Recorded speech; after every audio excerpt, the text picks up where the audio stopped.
可不知道要如何比法。你我二人分居庄头，相互追逐，以先落地者为败。倘若僵持不下，岂非胜负难分？那倒容易，我们燃香为祭，一炷香之内若不分胜负，展大侠恐怕不能视为过关。启禀庄主，展大侠到。有请。是。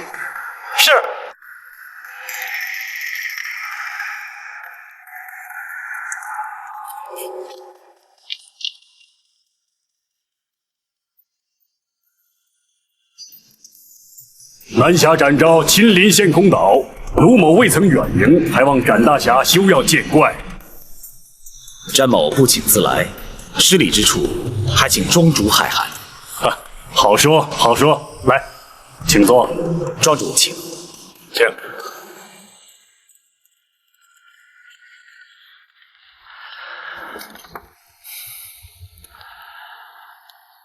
詹某今天的来意，庄主想必心知肚明吧？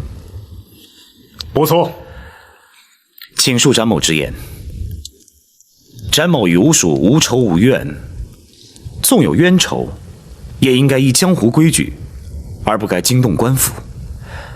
更何况是皇宫大内，不知卢庄主对此有何说法？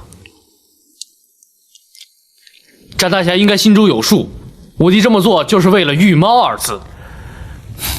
御猫二字对詹某毫无意义，对吴蜀兄弟更无不敬之心，还请诸位明鉴。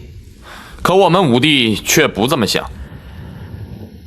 白兄可以对展某不满，却不应该惹上官家。五弟的行事的确有些莽撞了，但我卢某兄弟五人同声一气，自当力挺。展大侠若有所责怪的话，我们兄弟共同承担。吴蜀兄弟重情重义，江湖皆知。正因如此，展某更望此番前来能够善了，还请庄主大度赐还皇上玉佩。展某衷心感谢。展大侠，仙空岛吴蜀无心与展大侠为敌，更无意招惹官家，只是事已至此，彼此还少不得一番较量啊。庄主此举又有何意？比武教技点到为止，这三弟四弟均已败在展大侠手中，只要能将我们五兄弟一一击败，卢某天为吴蜀之首，自可做主，将玉佩奉还。倘若败的是展某呢？五弟争的不过是一口气，届时江湖朋友自然会知晓，到时玉佩仍交展大侠带回。展大侠，你以为如何呀？既然如此，恭敬不如从命。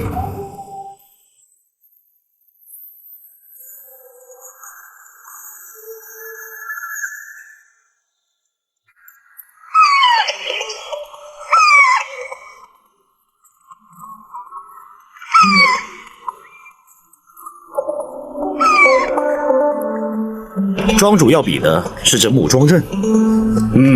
不错，卢某自认在轻身功夫上稍有专攻，就向展大侠请教轻功了啊。钻天鼠一身轻功独步江湖，展某有幸得以见识，可不知道要如何比法。你我二人分居庄头，相互追逐，以先落地者为败。倘若僵持不下，岂非胜负难分？那倒容易，我们燃香为祭，一炷香之内若不分胜负，展大侠恐怕不能视为过关。展某明白了。不过这木桩我浸淫多年，怕是对展大侠有所不公啊。无妨，展某尽力就是。好，不愧是南侠展昭，三弟四弟，燃香。是。庄主，请。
詹大侠身手不错，庄主也不差。注意了！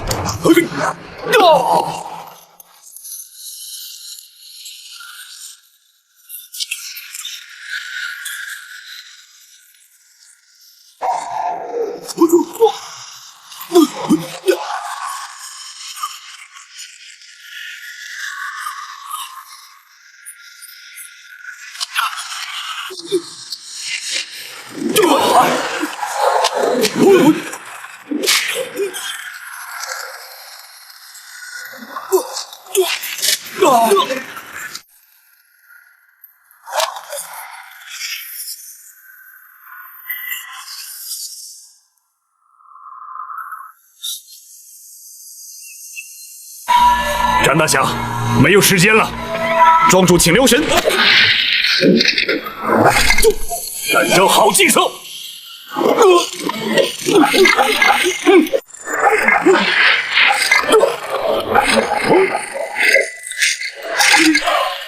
好腿！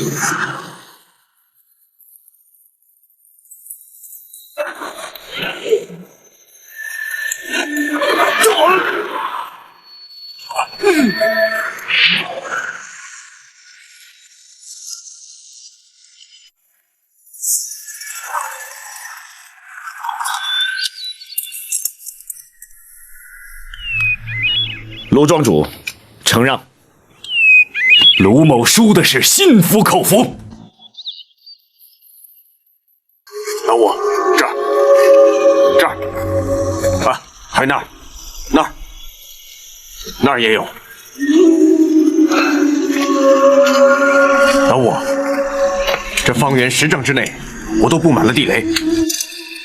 难道你真要这么做？如果我真的败在他手里，此地就是我和他的葬身之地。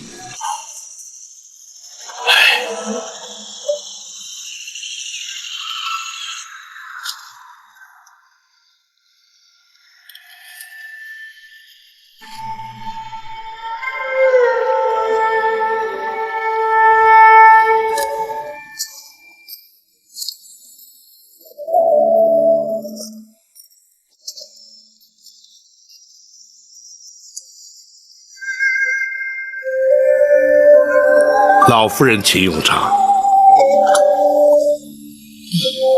有劳你了。老夫人是包拯尊长，亲奉茶水，自是理所当然。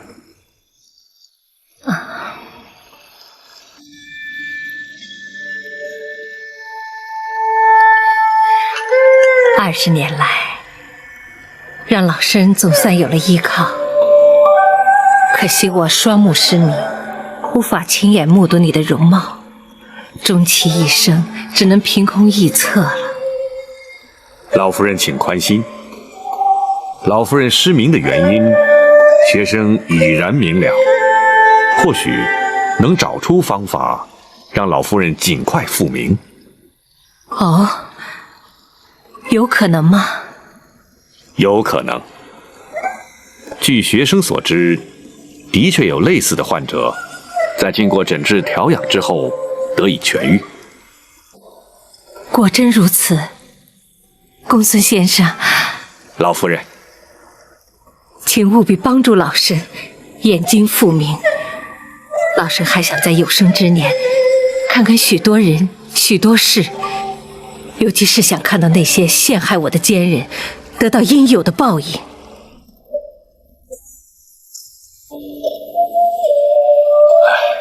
老夫人，你的演技最忌讳的就是动气，也不宜伤心激动。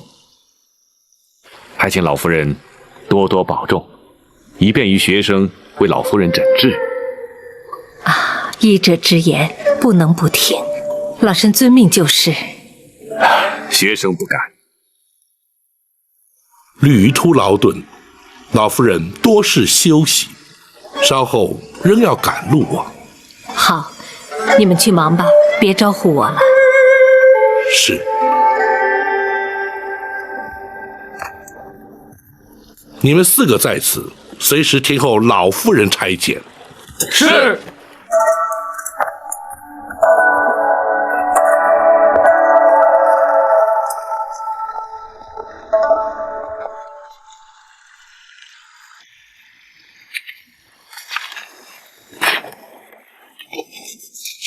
大人返京之后，打算如何着手？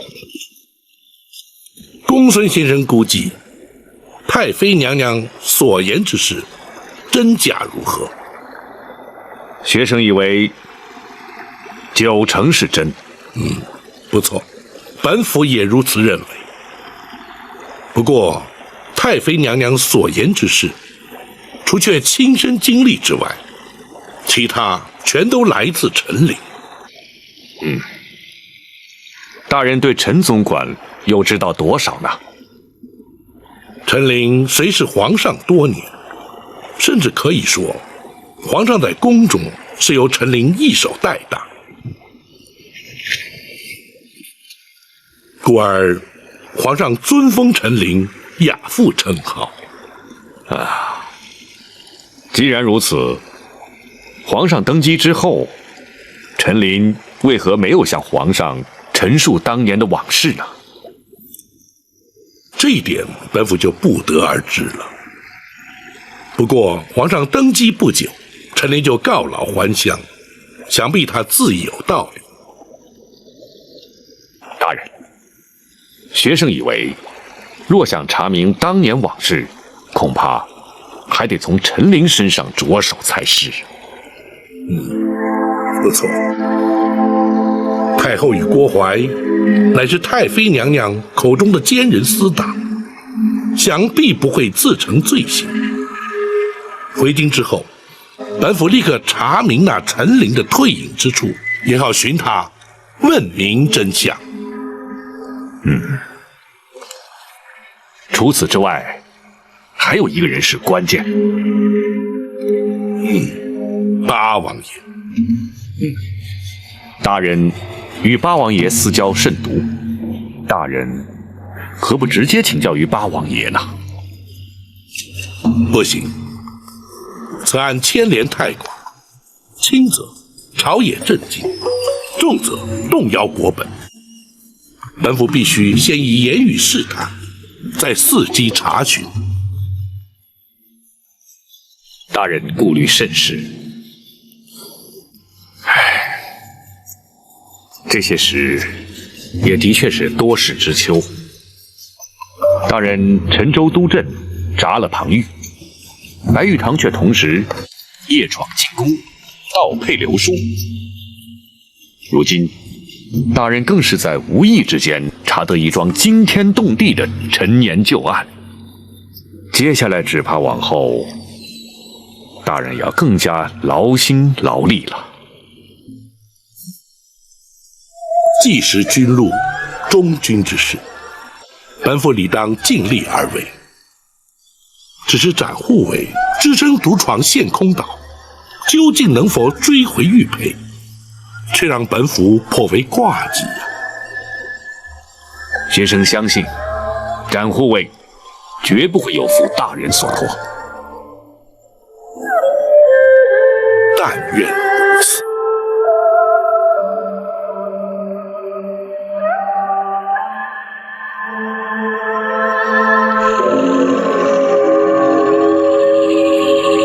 大侠果然名不虚传，不过卢某武帝在我兄弟之中武功最高，詹大侠却未必能够轻易过关呐。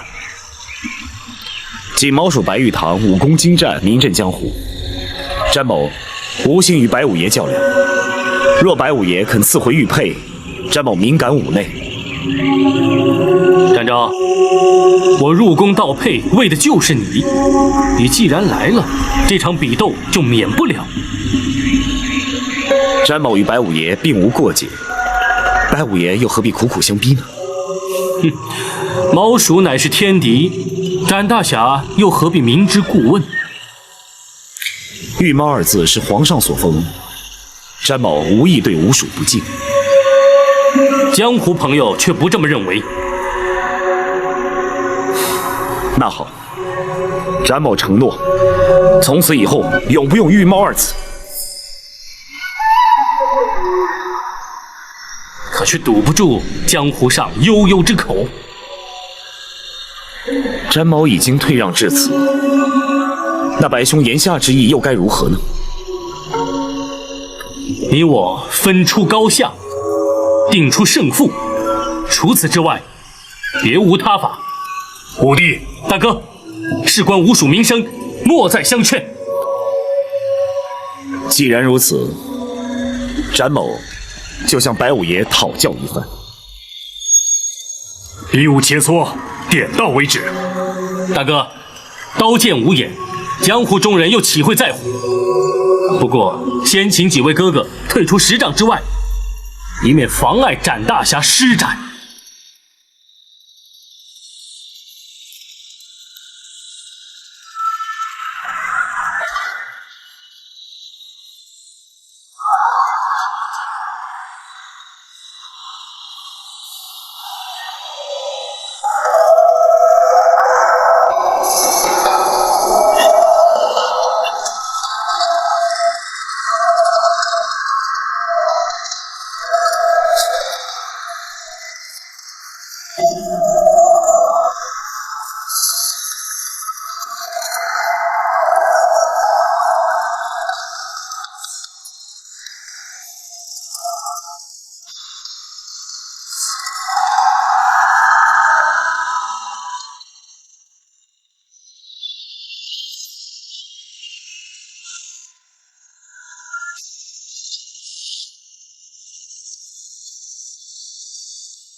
展昭，你这是什么意思？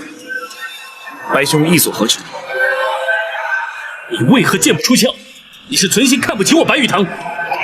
白兄误会了，既是切磋比试，又何须兵刃相见呢？不是切磋比试，而是为了名誉而战。如果你不肯放手一搏，休怪我毁去玉佩，让你交不了差。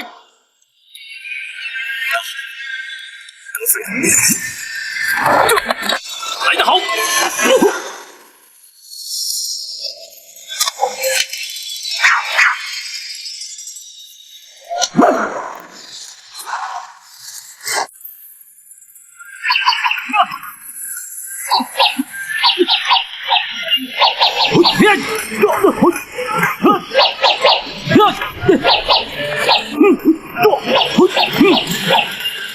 这下有热闹看了，我也想看看究竟谁比谁强。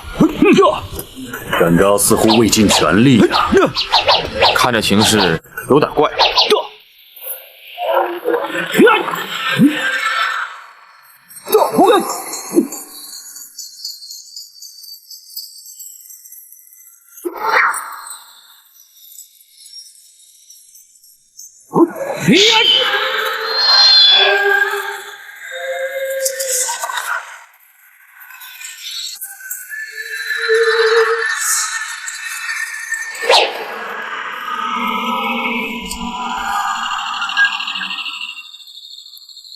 南侠展昭也不过如此。白五爷果然高明，展昭佩服。如今江湖上人总该知道，皇上封的御猫，毕竟还是比不上陷空岛无鼠。老五，这下可给我们兄弟扬眉吐气了。展大侠，武帝是侥幸获胜。不，武帝败。三哥，你这话怎么说？他长剑已断，若不算败，难道真要他血溅当场吗？不错，三弟，你把话说清楚。大哥，请看，这是竹剑。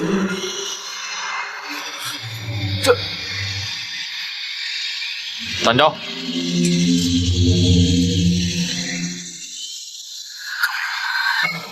请听展昭一句肺腑之言。詹某原本无意与吴蜀为敌，更无伤人之心，故而只能以竹剑明志，还请诸位包涵。武帝，展昭，白兄，同是武林中人，江湖同道。詹某对吴蜀兄弟侠义之风，常有惺惺相惜之感，还请白兄撇去成见，赐还玉佩。武帝，大哥不必多说了。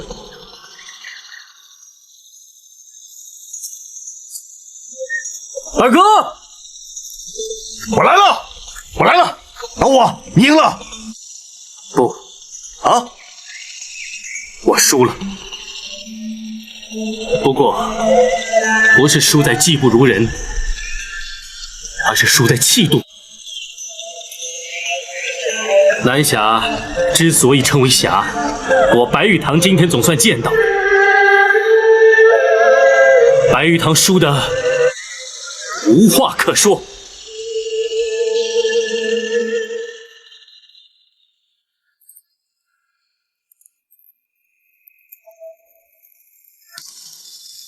玉佩奉还。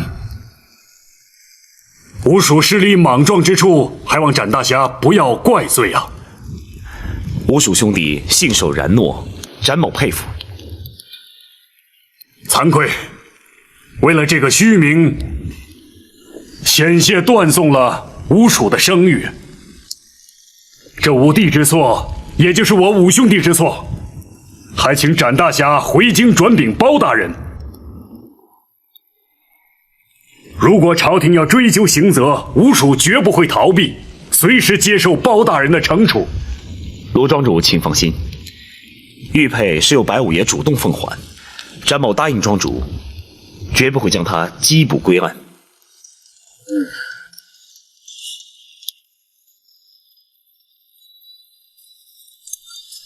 怎么不见白五爷？老五虽然输了，可是面子上挂不住，想必是躲起来了。武帝啊，幸亏是认输了，否则这雷一响啊，可就糟了。在韩二哥的火药地雷阵前，恐怕展某也难以幸免。哎，不，展昭，别再提了，这事儿本来就不光彩，如果要再提的话，我也得找地方躲起来了。展大侠，难得来我陷空岛，何不在此盘桓几日再走啊？不，皇上限期追回玉佩，想必包大人此刻是心急如焚，詹某必须马上启程回京。他日有空，再登门拜谢。那好，那我们兄弟就不留展大侠了。四弟啊，在，你亲自送展大侠过湖。好，没问题。不可有劳蒋四哥。放心，这次我不会把船拆了。告辞。告辞。请。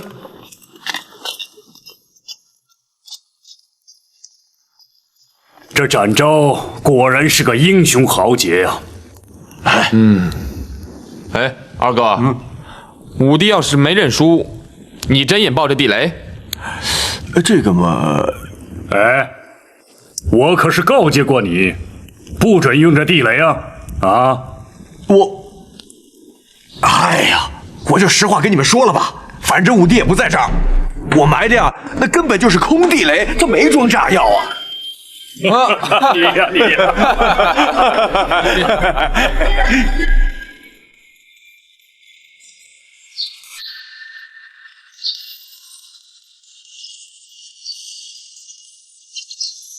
启文虎，他日有空，詹某必定登门拜访。好，如果有需要，随时知会我们兄弟，我们会立刻赶到。献公道无属，肝胆相照。詹某今天总算是见识了，蒋四哥，后会有期。后会有期。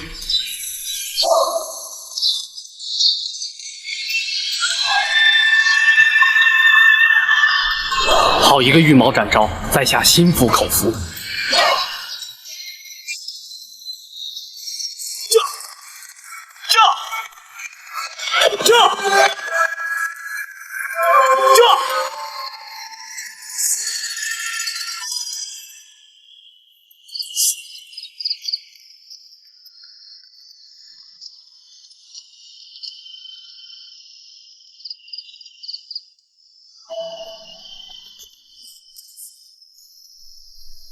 你且先行退下。是。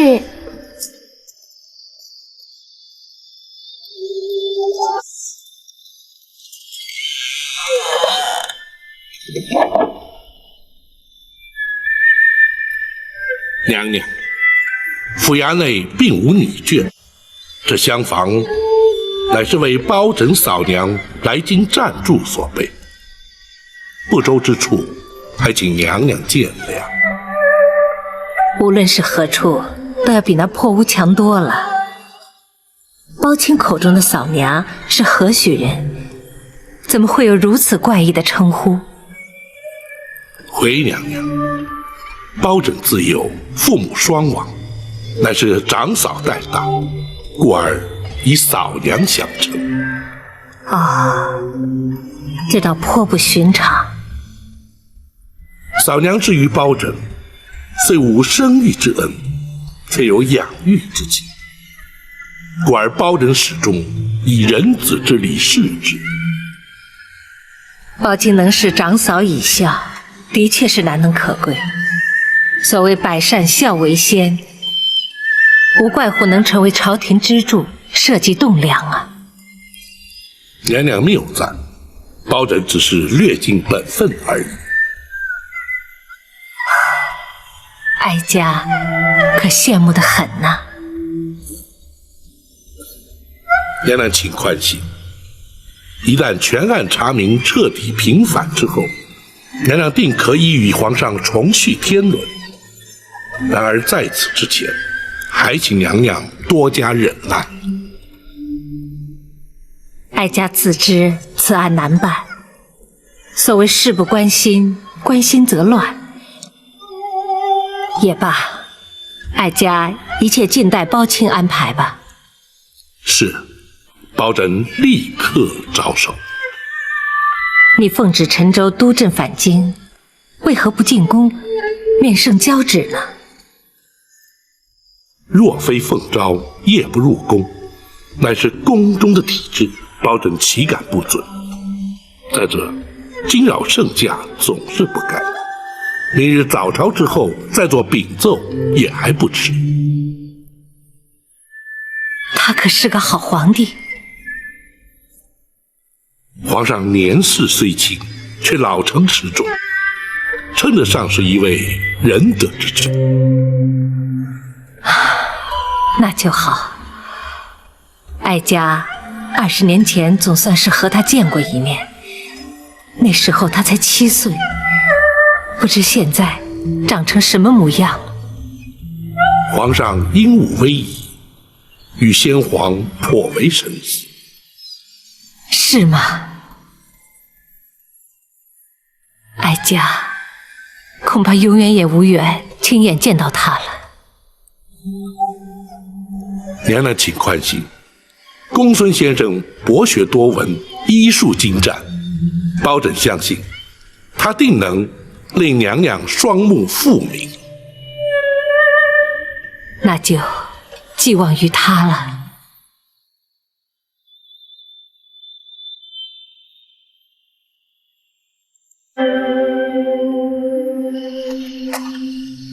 大人，学生翻遍医书，搜尽枯肠，总算是不辱使命。哦，公孙先生可是已有医治之法？大人，老夫人抑郁终日，以泪洗面，双目血路受阻，挚爱难通。久而久之，经脉受损，导致失明。然而状似真盲，实则却是假盲。哦，何谓假盲？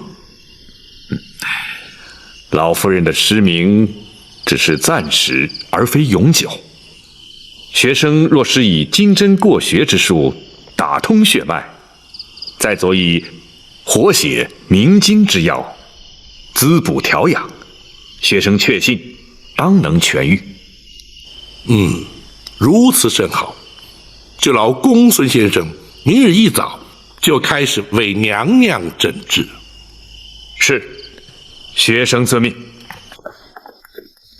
大人，王丞相来访。相爷怎会在此时前来？快请至花厅说话。是。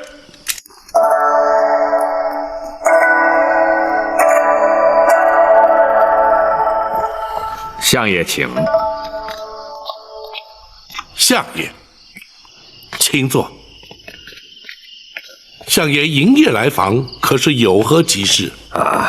包大人，该着急的应该是你吧？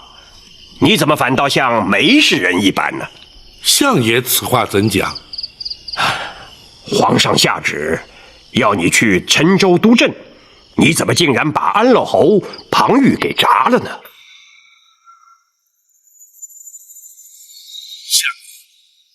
那庞玉克扣赈粮，私吞赈银，更假借赈灾之名，广征民工，营造私宰，强裸民女，成其私欲。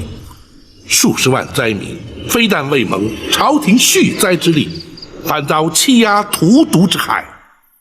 包拯既然奉旨督政，若不杀他，岂非有亏职守，愧对皇上？老夫早该知道，当初皇上让包大人前去陈州督镇，那就注定了会要庞玉的性命。相爷，莫非相爷认为包拯处置失当，或是皇上指责包拯所为不该？不是，那倒不是，只是你好歹先禀奏过皇上，再办庞玉也不迟嘛。时势所逼，情非得已。若不当机立断，将他处死，非但民愤难消，民怨难平，一旦饥民被逼，沦为盗贼，灾民被迫结为暴民，一场浩劫于焉而生。届时朝廷威信荡然无存，又岂是皇上所乐见？老夫也知道包大人言之有理，皇上也明白包大人所作无差，可是皇上毕竟要面对庞太师与庞娘娘嘛，这父子连心，姐弟情深，皇上实在不堪其扰啊。若是如此，且让包拯面见太师与娘娘，或可为皇上分忧。不，千万不可！皇上就是担心包大人与他们碰上，所以才要老夫半夜赶来知会你。皇上已经下旨，要庞太师陪着庞娘娘前往陈州，为那庞玉料理后事，并且要老夫转告包大人，明日早朝之后前往御书房面圣。可是不准再提那庞玉的事了。是，包拯遵旨便是。还有，贼人夜闯进宫盗佩一案，皇上势必要追问，所以老夫特来提醒包大人要预做准备。那块玉佩对皇上至为重要，无论如何都得追回来，否则此事，恐怕是难以善了啊！多谢相爷提醒。还有一件事，相爷，看来包拯替相爷的确惹了不少麻烦呐。老夫要提的不是公事。哦，相爷请讲。听说包大人从陈州带回来一位亲眷。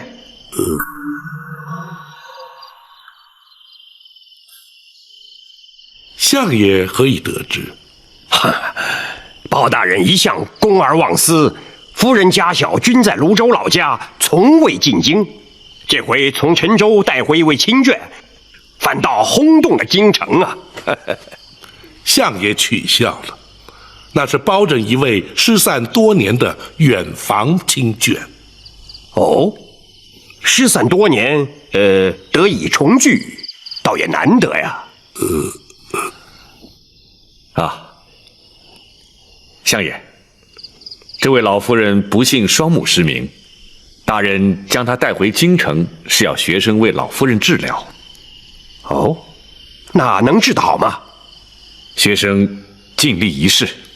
好，既是包大人的亲眷，不妨前来相府走动走动。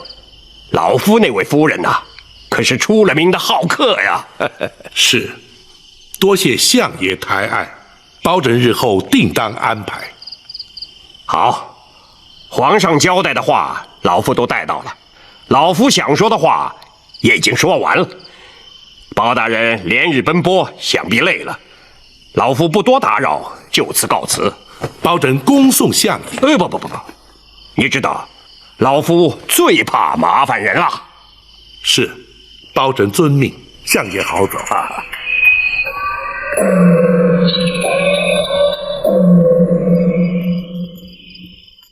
想不到，老夫人进府的事居然传了出去。不碍事，公孙先生应对得体，应该不会弃人以斗啊。展护卫尚未回来，明日大人面圣之时，打算如何向皇上禀奏啊？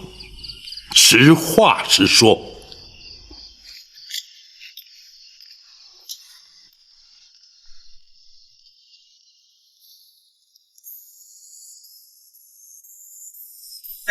展护卫有把握把玉佩追回？回皇上，臣确信展护卫必能不负所托。那夜闯进宫盗佩流书的究竟是什么人？据展护卫指称，此人来自江湖，人称锦毛鼠白玉堂。只因皇上赐封展护卫玉猫称号，心生不服，故而入宫盗宝，意在逼展护卫出面，而并无不利于皇上之心。朕自诩无愧对于臣民百姓，倒也无惧。倘若惊吓到太后，岂非陷朕于不孝？你执掌开封，却让人闯入进宫，朕要听听你怎么说。回皇上，那白玉堂武艺超群，宫中卫士恐怕皆非其敌手，遭他闯入，是因力有未逮。然而包拯也难脱失职之嫌，请皇上下旨降罪，臣绝无怨言。皇上，案发之时，包大人与展护卫均不在京师，所谓鞭长莫及，还请皇上不罪免罚。行了，这点道理朕岂会不明白？只是那白玉堂入宫盗配，是因为朕封展昭御猫之故，乍听起来怎么像是朕的过错了？臣惶恐，臣绝无此意，请皇上慎查。朕不是怪罪于你，只是不满那白玉堂。好了，一旦将他擒获，立刻把他带进宫来。朕倒要看看他是何方神圣，竟然偷到朕的身上来。臣遵旨。对了，府上那位亲眷眼疾治得如何了？包大人休怪老夫，你携眷返京极不寻常，就连皇上都有所耳闻。皇上问起，老夫怎能不说？相爷，哎，的确不能怪王丞相，是朕主动提问的。皇上日理万机，操劳国事，包拯不敢因私务而惊动皇上。这就是包青的不对。你乃是朕的肱骨之臣，朕表示关心，难道不对吗？臣不敢。哈，包大人，皇上是以仁孝治国，既然尊长有疾，子侄焉能不忧啊？包大人公务繁重，若是再为家务所累，岂不反倒让皇上心中不安了吗？这包拯绝不会因私害公。行了，朕知道你一向公而忘私，既然朕已开口询问，难道包青就不打算回话吗？臣不敢。那位老夫人正在府中由公孙先生诊治，请皇上万勿挂心。好，公孙先生神医神术，想必能够治愈。若需要宫中御医协助，包青尽管开口。谢皇上隆恩。照方抓药，细火慢煎，每日3副，饭后服用。是。公孙先生。老夫人，老身这对眼睛，你真的能治好吗？回老夫人，学生自信有8、9分的把握。若果真如此，公孙先生真不愧是老身的再造恩人了。学生不敢。不过有一件事情，务必要请老夫人全力配合。研医治病，当遵医嘱，此乃天经地义之事，请公孙先生明讲。是。老夫人的眼疾非一朝一夕所致，实乃因思念亲人，过度忧伤。如今学生施以金针过血之术，再佐以明目活血之药，只要安心调养，当可痊愈。不过在此期间，千万不可焦虑激动，否则恐会前功尽弃。这一点，尚请老夫人要多加克制。好，公孙先生的嘱咐，老身会牢记在心。多谢老夫人。公孙先生所言是真，亦或是只为了安抚老夫人？大人，两者皆有。学生担心大人追查此案之时，老夫人会饱受刺激，一旦过于激动，非但对病情不利，甚至有碍于大人查案，故而先期诱导，防患于未然。公孙先生果然顾虑周到。大人谬赞，但不知大人打算由何处查起？南清宫八王爷府。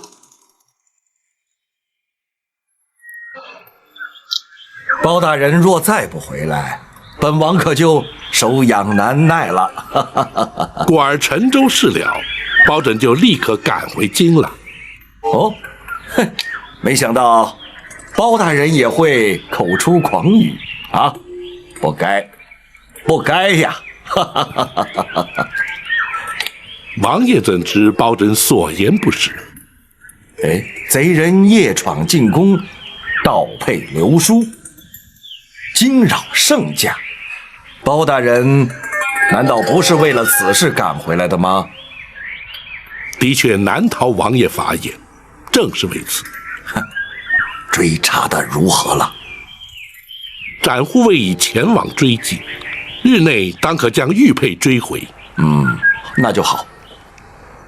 若是追不回玉佩，皇上势必耿耿于怀，睡不安枕了。圣驾遭到惊扰，皇上心中不悦，包拯犹能理解。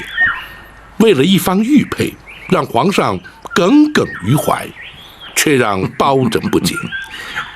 此佩对皇上来说意义非比寻常。哦，包拯愿闻其详。那方玉佩原本是太宗皇帝生平最爱之物。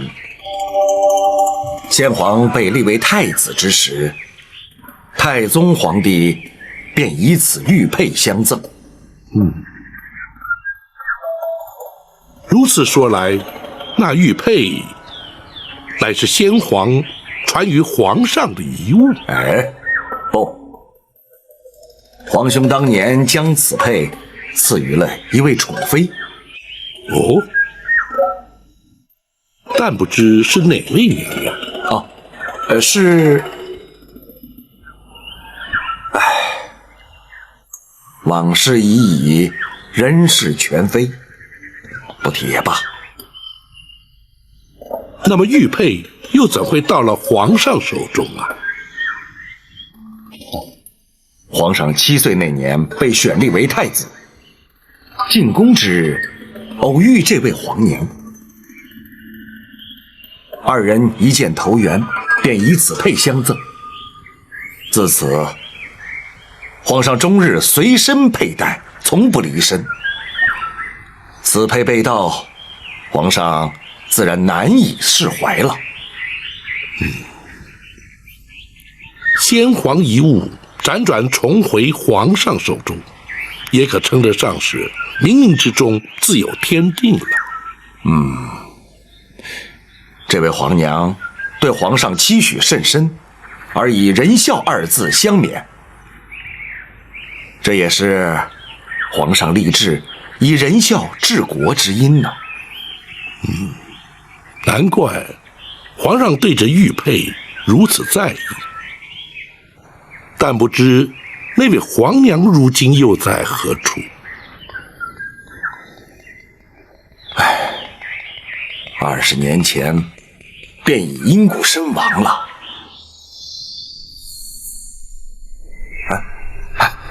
下棋，下棋，不说这些陈年往事了。是。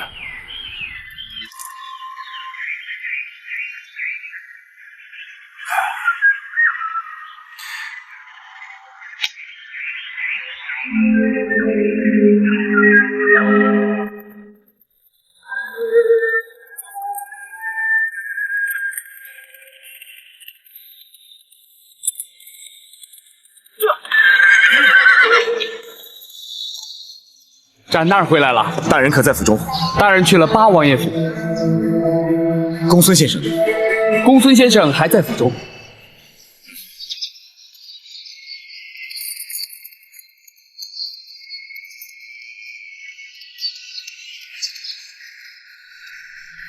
展护卫辛苦了，可曾追回玉佩？信不辱命。太好了，如此一来，大人可以向皇上交代了。学生立刻通知大人。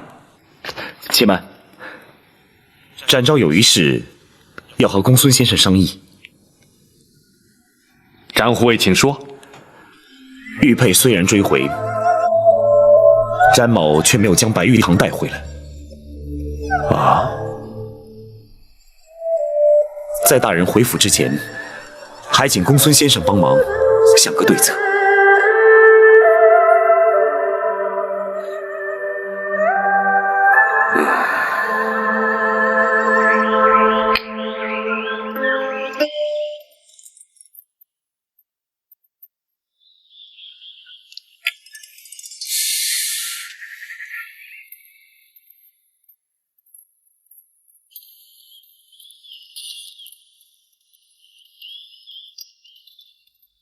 禀王爷，包大人侍卫求见。啊，让他进来。是。惊扰王爷与大人下棋，请王爷恕罪。有什么事你就说吧。马汉，何事如此匆忙？回大人，展护卫回府了。王爷，展护卫回来了，想必是有结果了。包大人就回府看看吧。只是此局未了。哎，包大人总是先公后私的，这下棋是私事，包大人就请便吧。打搅了王爷的棋性了。嗨，棋日后可以再下，公事可不能不先办。包大人就别在意了。多谢王爷体恤，请。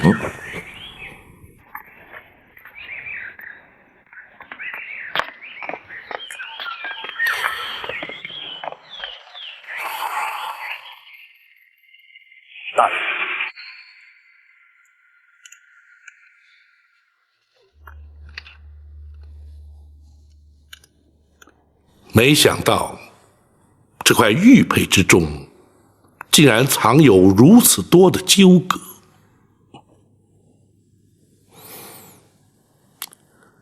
展护卫此行可还顺利？回大人，现空岛吴蜀不愧是侠义中人，比武较技虽在所难免，最后还是由白玉堂主动归还玉佩，并未多生枝节。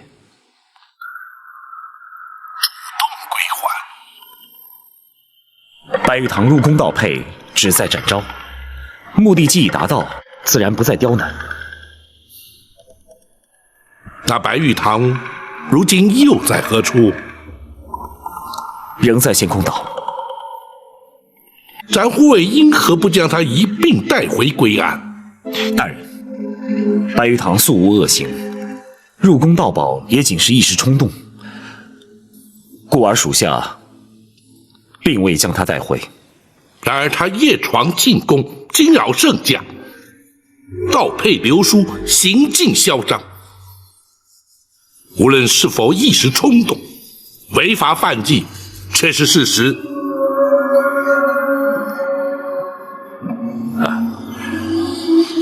大人，那白玉堂来自江湖，江湖中人原本就没有法治观念。公孙先生，普天之下莫非王土，率土之滨莫非王民。江湖中人又如何？难道江湖中人便能目无王法，恣意妄为？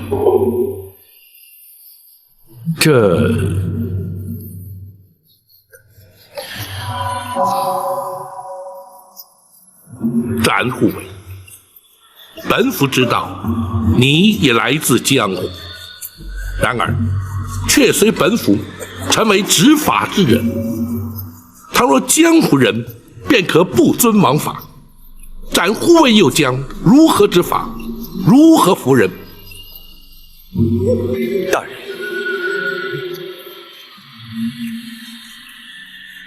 展护卫追回玉佩，有功在先，纵放轻犯，却有过于后。依法论法，你难逃失职之嫌。属下明白。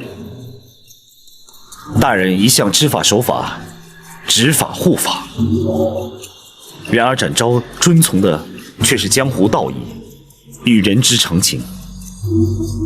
倘若因而触法，愿承担失职之罪，任凭大人惩处。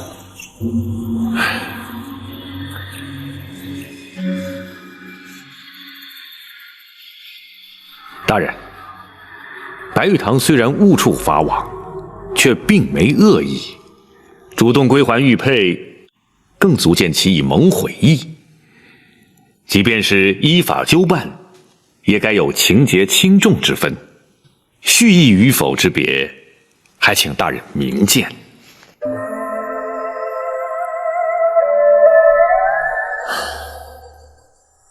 公孙先生与展护卫心意，本府何尝不知？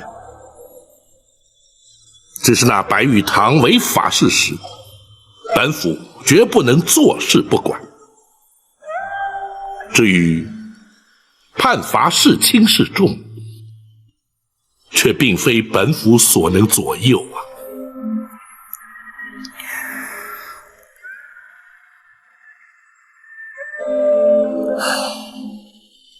白玉堂所作所为，已然惊动圣驾。皇上震怒之余，下旨要亲自见他。倘若不能将白玉堂缉捕到案，又将如何向皇上复命？一旦白玉堂到案，圣意如何，那就更非我等所能预见。此案恐怕并不好办。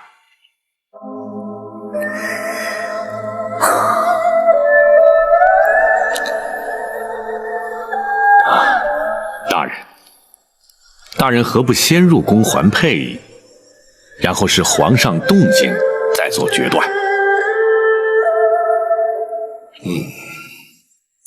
如今也只得如此了。不过还有一事，较此事更为重要，必须先让展护卫了解内情，日后才可以协助本府一并查案。莫非属下前往陷空岛之时，还有重大案件发生？不错，而且此案势必远远超过展护卫所能臆测。公孙先生，大人，将老夫人之事原原本本说于展护卫知晓。是。本府先去厢房，请老夫人验证这方玉佩。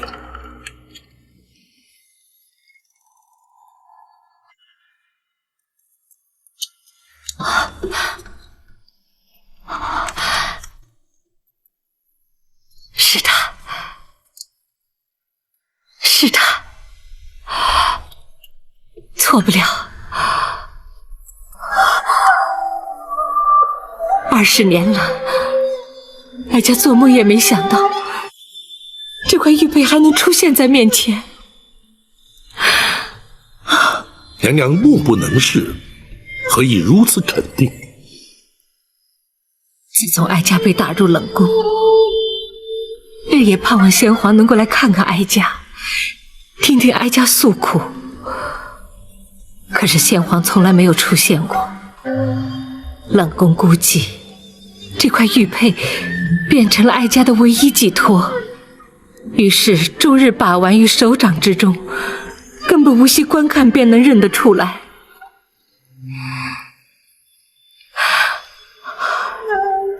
当年娘娘怎会舍得将玉佩转赠于初封太子的皇上呢？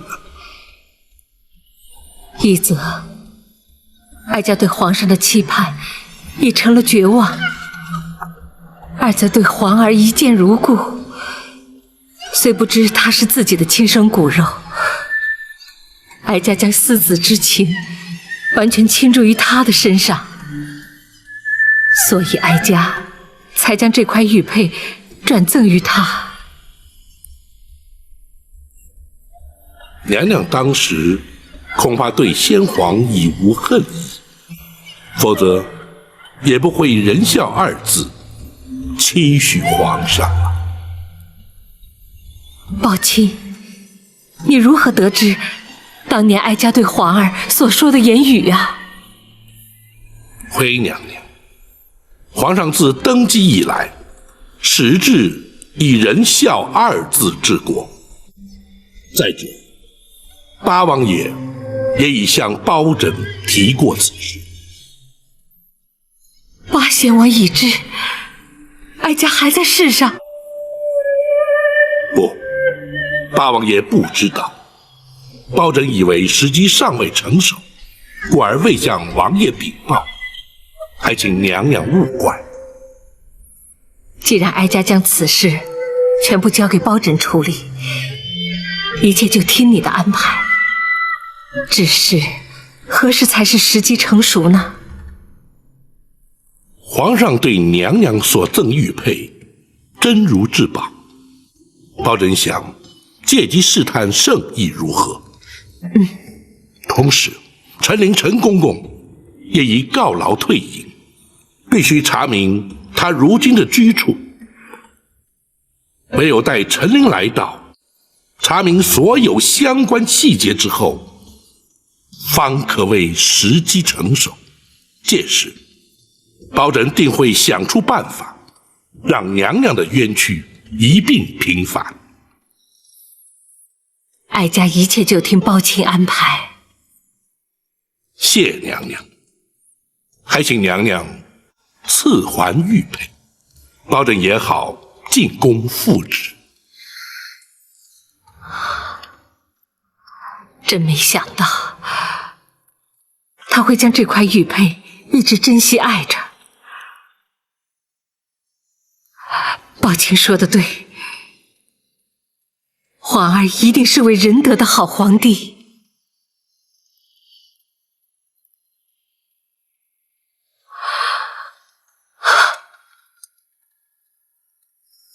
玉佩追回，请皇上御来。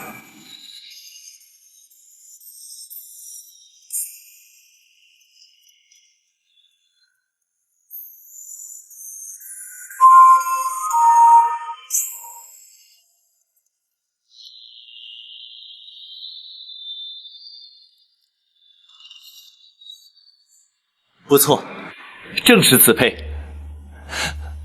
包钦，平身。谢皇上。恭喜皇上，玉佩失而复得。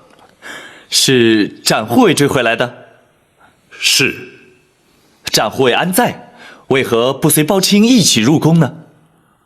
回皇上，展护卫自称有罪，待皇上宣召，方敢入宫。展护卫何罪之有啊？追回玉佩乃大功一件，朕奖赏他有恐不及啊！白玉堂入宫盗宝，惊扰圣驾，乃是针对展护卫而来。展护卫自责，因虚名而让皇上增烦添忧。那也不能怪展护卫啊，该追究的是那目无王法的白玉堂。白玉堂自知有错，故而主动归还玉佩。主动归还？是。展护卫顾及江湖道义，故而未将白玉堂拘捕到案。什么？岂有此理！白玉堂进宫盗宝，惊扰了朕，就因为他主动归还玉佩，就不予计较。展护卫不将他拘捕归案，岂不失职？展护卫自承有罪，指的正是失职之罪。不行，展护卫认罪也好，不认罪也罢，那个不知天高地厚的白玉堂，还是要依法拘捕。臣遵旨。至于展护卫，皇上，展护卫追佩有功，赶请皇上恕其失职之罪。是啊，若不是展护卫独闯贼窟，这方玉佩恐怕永远追不回来了。展护卫追回玉佩有功，朕自会加以奖赏。然而白玉堂仍要由展昭负责擒拿归案，朕可以不再追究他的失职之罪。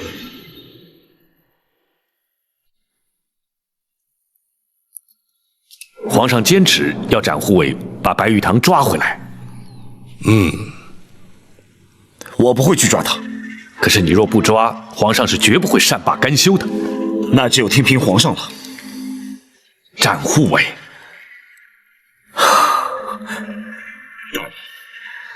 我亲口答应过卢庄主，不会将白玉堂缉捕归案。本府明白。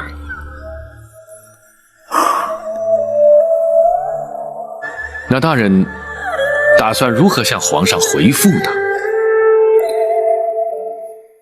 本府尚无对策。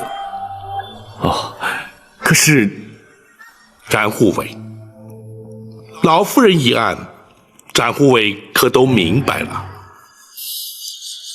公孙先生已对属下说了，真没想到世上竟会发生这种事情。不错，的确很难让人置信。此案才是当务之急。是否将白玉堂拘捕到案，已经不是那么急切了。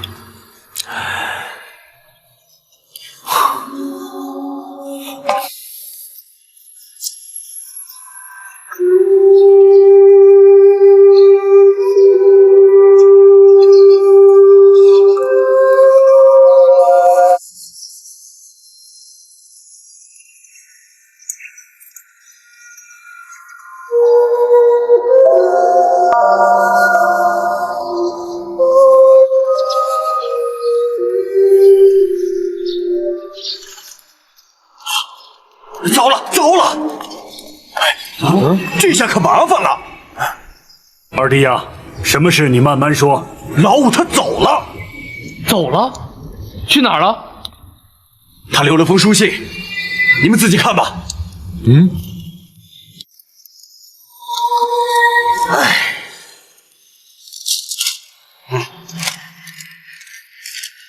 四位兄长如晤，弟夜闯进宫，盗宝流书，原为与展昭斗气。岂知展昭胸襟气度，无不令弟折服。玉佩虽已归还，却仍有未了之事。白玉堂若不认罪归案，非但展昭难以交差，包大人也必受牵连。一错不能再错，决意前往开封府投案。一人做事一人当，此去无论包大人如何惩处，均与四位兄长无关。切勿以弟之生死为念，玉堂百败。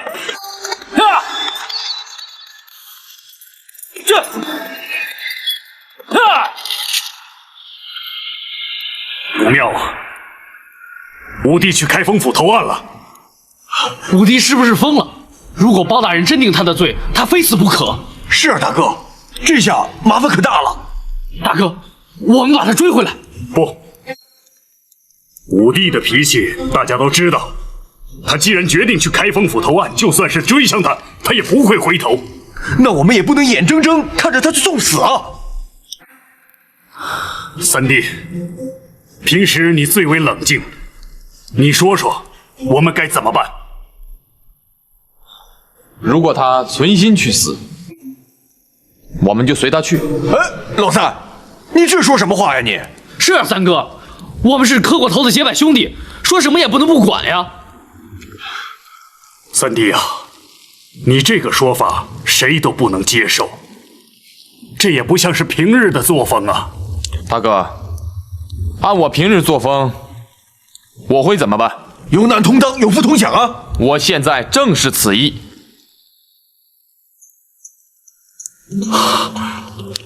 对，三弟说的对，不求同年同月同日生，但求同年同月同日死。五弟犯了错，也就是我兄弟的错。五弟如果被处死，我们也一起死。好，老三，我们一起啊，陪老五去开封府自首。老四，你怎么说？能不死，当然最好不过。不过要是非死不可，那就死吧，反正一起作伴。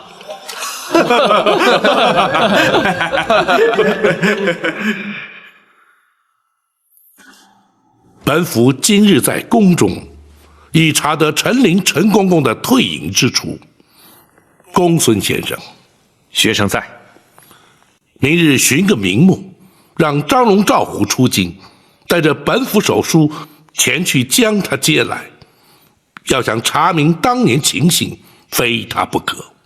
是，学生会做安排。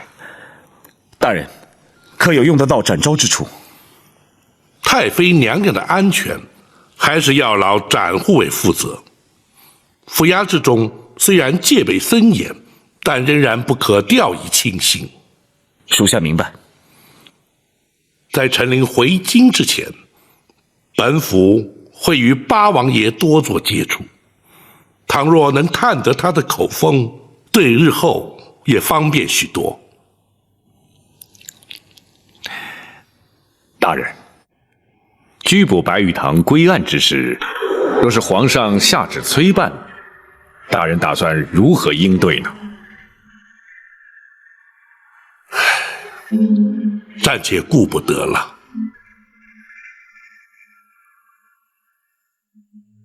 娘娘进京之事，连皇上都有耳闻，只怕会夜长梦多。